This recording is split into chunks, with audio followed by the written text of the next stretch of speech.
आज के power play में मेरे मेहमान हैं भारतीय जनता पार्टी के वरिष्ठ प्रवक्ता शाहनवाज हुसैन, जो कि केंद्र में मंत्री भी रह चुके हैं। शाहनवाज जी, शुक्रिया। बगैर लाग लपेट के मेरा पहला सवाल, प्रियंका गांधी ने आपको सिखा दिया कि राष्ट्रवाद नहीं देशभक्ति से काम चलेगा, और वही असली देशभक्त है जो सरकार से जागरूक होकर सवाल पूछे।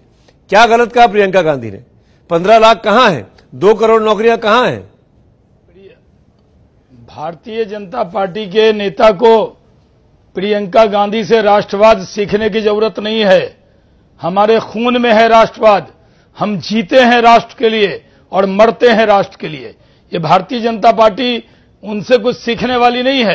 प्रियंका गांधी आज पहली बार बोली, एक परिवार की सदस्य हैं और उसमें उन्होंने कुछ नया नहीं बोला। आप परिवार कह के नारे, आप परिवार कह के घेरिएगा उनको चुनावी रैलियों में, लेकिन इस मंच पे ये बताइए 2 करोड़ नौकरियां दी क्या? हर साल देने का वादा था। 10 करोड़ नौकरी दे देनी चाहिए थी। क्या नौकरियों की स्थिति आज की तारीख में? स्थिति आज मैंने सोचा, जब मैं एबीपी न्यूज पे ही था, जब उनकी तकरीर हो रही थी, तो हमने सोचा वो क्या बोलेंगी, लेकिन वही बात जो कांग्रेस के प्रवक्ता आपके प्रोग्राम में बोलते हैं, कहां है 15 लाख, कहां है 2 करोड़ नौकरियां? तो ये राष्ट्रवाद का मामला नहीं है क्या? 60 साल क्या राष्ट्रवाद, शाहनवाज हुसैन, केवल भारत मां की जय के नारे से साबित होगा? क्या राष्ट्रवाद और देशभक्ति 2 करोड़ नौकरियों के वादे पूरे करने से नहीं होगा? क्या आपने गलत वादा किया था 5 साल पहले? है नहीं, एकदम हमने जो किया उसको पूरा किया। नहीं हमने किया। कहा था गरीबी दूर करेंगे, गंदगी दूर करेंगे, बीमारी दूर करेंगे। 1 करोड़ 10 लाख नौकरियां 18 में नहीं है। जातिवाद से लड़ेंगे, चली गई, आतंकवाद से लड़ेंगे, तुष्टीकरण की राजनीति से लड़ेंगे। हमने किया। और मैं आपको बता दूं, शाहनवाज जी, आप लड़िए आतंकवादियों से, आप लड़िए तुष्टीकरण से, ये आपका काम है, सरकार का काम है। पर मेरे लिए नौकरियां कहां हैं? मेरे पास 15 लाख के जो वादे किए गए थे, जो भ्रष्टाचार को खत्म करने की बात की गई थी, वो कहां है?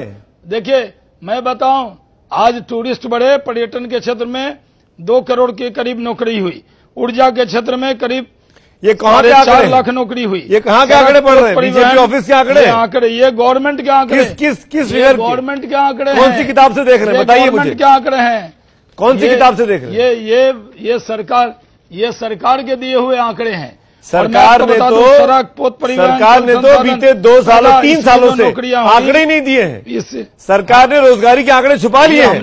मैं आपको दिखाऊं सीएमआई क्या कहता है? सुमित अवस्थी जी, शाहनवाज जी, मैं सीएमआई के आंकड़े आपको दिखा रहा हूं। शाहनवाज कहता वो यकीन कीजिए। शाहनवाज कैसे यकीन कर ले? बता रहा हूँ, संस्था पे यकीन नहीं करें। हर फरवरी 2019 में बेरोजगारी की दर 7.1% है।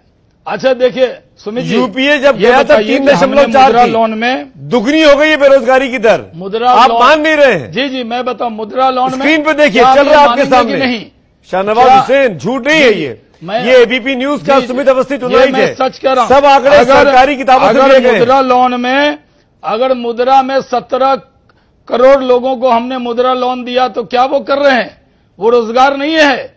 उन लोगों को क्या रोजगार नहीं मिला है? आप कह दें कि जिनको हमने लोन दिया वो रोजगार नहीं कर रहे हैं, वो रोजगार। तो ये आंकड़े जो हैं वो गलत है। मोदी जी की ये आपकी सरकारी संस्थाओं के आंकड़े जो हैं गलत है। इसने कहा सीएमआई ने 2018 में 1 करोड़ 10 लाख नौकरियां चली गई, छीन ली गई।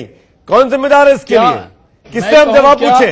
हम किसके आगे जाए? जो वोट मांगने आता उसी के पास जाएंगे ना। इससे जवाब बीजेपी रूलिंग पार्टी के प्रवक्ता से पूछें, और वो आपके सामने हाजिर है। और मैं कहता हूं सुमित जी, क्या मैं गलत बोल रहा हूं कि 17 करोड़ लोगों को मुद्रा लोन दिया?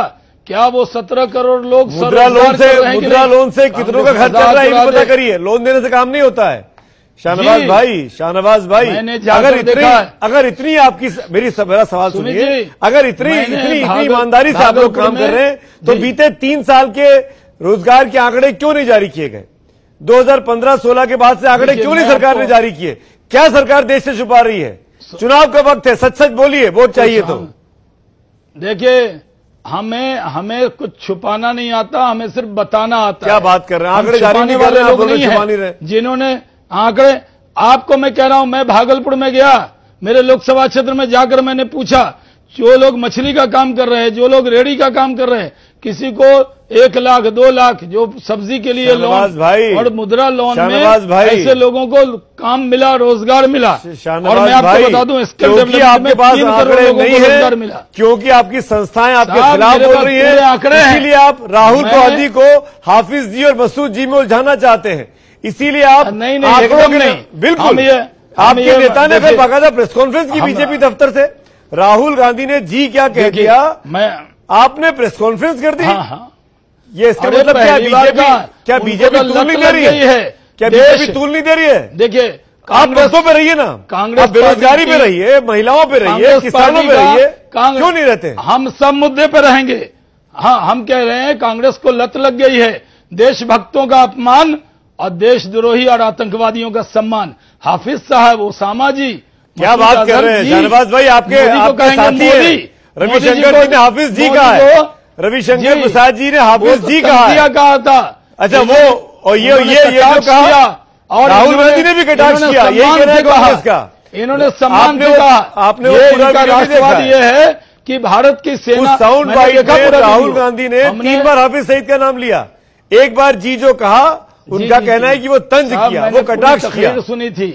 क्या बात कर रहे हैं शाहनवाज जी? आप कहें तो कटाक्ष और राहुल कहें तो सम्मान, ये क्या बात हो रही है? नहीं, हम अगर कह रहे हैं हम हैं पाकिस्तान के अंदर घुसकर मारने वाले, और कांग्रेस है वो लाशों की। मैं कांग्रेस का प्रवक्ता नहीं हूं, सर्जिकल स्ट्राइक करने वाले। 1971 में इंदिरा गांधी ने बांग्लादेश अलग करवा दिया करने वाले 90,000 पाकिस्तानी सैनिकों ने सरेंडर किया था। कहने वाले अटल बिहारी वाजपेयी जी ने क्या कहा था? इंदिरा गांधी जी का सम्मान किया था कि नहीं? इंदिरा गांधी के लिए। और बाद में क्या कहा था? कहते और बाद में क्या कहा था अटल जी ने? कांग्रेस एक निजी कार्यक्रम में वाजपेयी जी ने क्या कहा? बाद में इंदिरा जी के बारे में क्या सफाई दी? एक निजी चैनल के कार्यक्रम में वाजपेयी जी ने क्या कहा?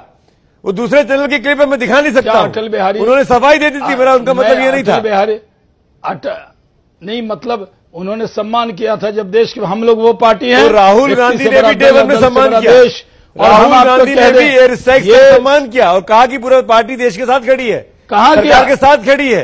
सुमित जी, अमित शाह जी ने 250 डिबेट में जब अमित शाह जी ने 250 का आंकड़ा दिया, पुलवामा में हमला हुआ तो नरेंद्र मोदी जी की छाती नाप ली गई थी पुलवामा के हमले में, और दूसरे दिन नापी जाएगी। एहसास हुआ इस देश के अंदर घुस के आतंकवादी 250 किलो RDX लेकर 40 लोगों की शहीद कर दे, जब तो हम क्यों नहीं पूछे देश की सरकार से?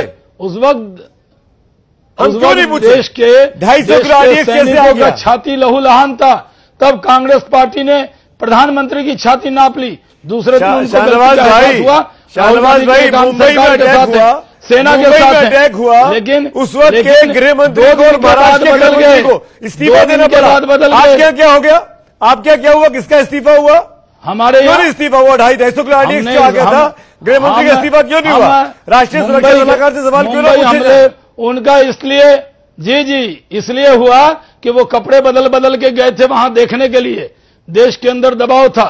जब मुंबई पे हमला हुआ तब हमारी सेना तैयार थी घुसकर पाकिस्तान को मारने को। मुंबई पे हमला हुआ, नरेंद्र मोदी जी मुंबई हमले में बाइट देने पहुंच गए थे गुजरात के मुख्यमंत्री होने के नाते। राहुल गांधी तो नहीं गए, राहुल गांधी तो ले लिया था लोगों ने, राहुल गांधी ले गया था। नरेंद्र मोदी जी ने कोई प्रेस कॉन्फ्रेंस नहीं की। देखिए, मैं प्रवक्ता नहीं हूं, चुनाव का वक्त है शहनवाज हुसैन, माइक लगाएंगे तो जाए जवाब देना होगा। आपके सवाल पूछे थे नरेंद्र मोदी जी से, नरेंद्र मोदी जी ने जवाब दिया था। लेकिन हम कहते हैं जब हमला हुआ तो हमने घुसकर मारा, और पाकिस्तान ने कबूल न किया होता कि पाकिस्तान के अंदर जहाज आपने अपनी बात रखने की भरपूर कोशिश की, जनता ने देखा।